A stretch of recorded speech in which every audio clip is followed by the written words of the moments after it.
মূল নিয়মে এটা বের করতে বলছে। মূল নিয়ম বাদে অন্য নিয়ম আছে? আছে, যাবো। কিন্তু যখনই তোমাকে বলবে মূল নিয়মে এটা প্রমাণ করো, তার মানে কি এই ফর্মুলাটা কেমনে আসছে তার প্রমাণ চাইছে। এইটা আসলে অন্তরীকরণের খুবই বিখ্যাত এবং প্রথম ফর্মুলা। মূল নিয়মে sin x এর অন্তরজ, বুঝছো? এই যে y equals to f of x না, এখানে f অফ x টাই কি আমার sin x, y equals to f of x না, আমাদের এই f অফ x এর জায়গায় কি দেওয়া আছে sin x, sin x।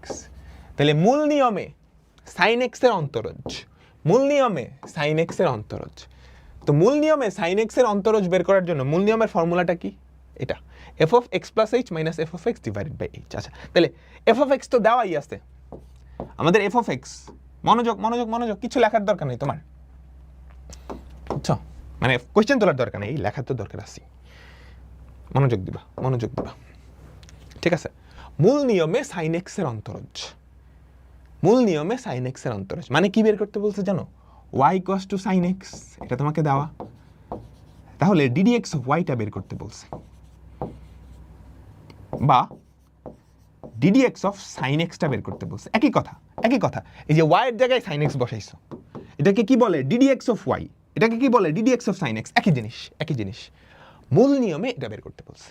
মূল নিয়ম বাদে অন্য নিয়ম আছে? আছে, যাবো। এটা অ্যাকচুয়ালি একটা ফর্মুলাই। চলো চলো চলো, তাহলে এটা বের করার জন্য আমার ফার্স্টে f of x লাগবে, sin x, তারপর কি লাগবে আমাকে বলো? f of x plus h লাগবে, সেটা কত? sin x plus h। এবার মূল নিয়মের সূত্রানুসারে, মূল নিয়মের সূত্র অনুসারে ddx of f of x, y এর জায়গায় আমি f of x লিখলাম, ddx of f of x equals to limit h tends to 0, h tends to 0। সবাই বুঝছো কিনা আমাকে বইলো? f of x plus h minus f of x by h, by h, by h, বুঝছো? f of x এর value কত? sin x না? f of x এর ভ্যালু কত? sin x না? তাহলে ddx of sin x, তাহলে ddx of sin x সেটা কত? Limit h tends to 0, f of x এর জায়গায় sin x বসাই দিবা, sin x plus h minus sin x by h।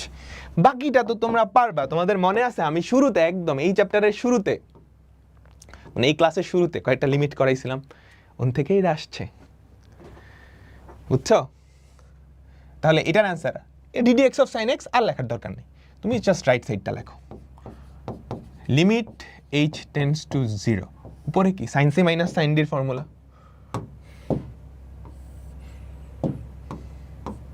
উপরে কি sin c minus sin d এর formula, 2 sin c minus d by 2 cos, সুন্দর করে লিখো, শর্টকাট না, কোনো লাইন স্কিপ না, 2 sin, বোর্ড পরীক্ষায় লাইন স্কিপ করবা না, c minus d by 2 cos c plus d by 2, বুঝছো? নিচে কি h, খবরদার h tends to 0 কিন্তু, তাহলে কি হয়? লিমিট h tends to 0, 2টা 2 এর মতোই থাকলো, উপরে sin h by 2, নিচে কি h into cos x plus h by 2। Clear? আমি কি বুঝাইতে পারলাম তোমাদেরকে? তাহলে এই যে h by 2, হ্যাঁ এখানেও কি একটা হাফ দিয়ে গুণ করবো,